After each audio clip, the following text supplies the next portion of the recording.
This week's Torah portion talks about one topic. It's two Torah portions put together that talk about the same topic. The topic is the idea of tzaraat, the idea of leprosy.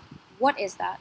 It's a physical manifestation of a spiritual warning, per se. Whether it's something white that gets on your arm or something red on your furniture or on your clothing. And we don't have this anymore. So the question is, what did we have it for? And why do we devote so much time to this idea of tzaraat?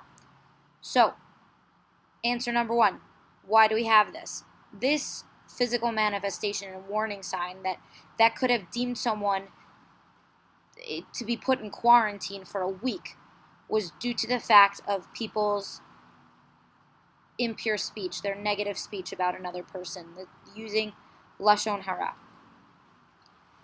Okay, so lashon hara. There are a lot of things that people do. People commit adultery, people kill, people steal, people do all these things. But why is there a whole idea about this one thing about negative speech?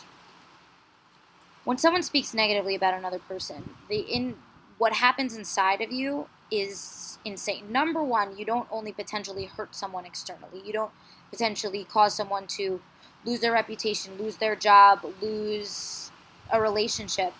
But you also build something in yourself. You build this negative character trait of harboring things in your heart, feeling the need to speak about other people, whether it's to make yourself feel good or just to rationalize things that you've done. It doesn't only hurt other people, but it also hurts yourself.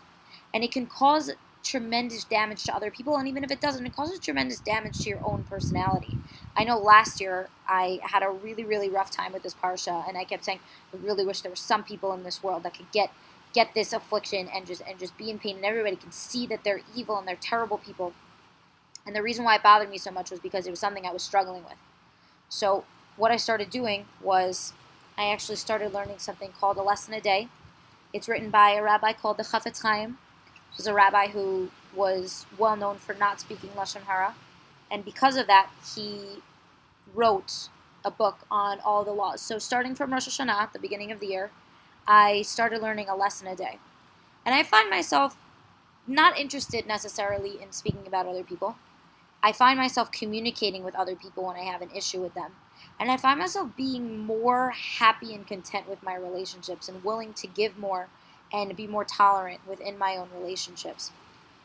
So getting back to the question of why this is so important and why we spend so much time in the Torah talking about this.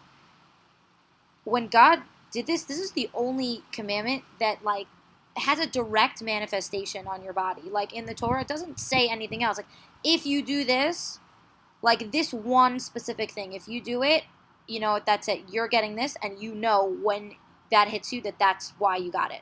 When you get tzaraat, when someone got an affliction on their hands or their clothes started getting what looked like mold or things like that, that was a warning sign for people. That was people, don't go down that road. Do not go down that road. It is not safe and it's not worth it. The damage that you can do to yourself and do to other people is so incredibly dangerous.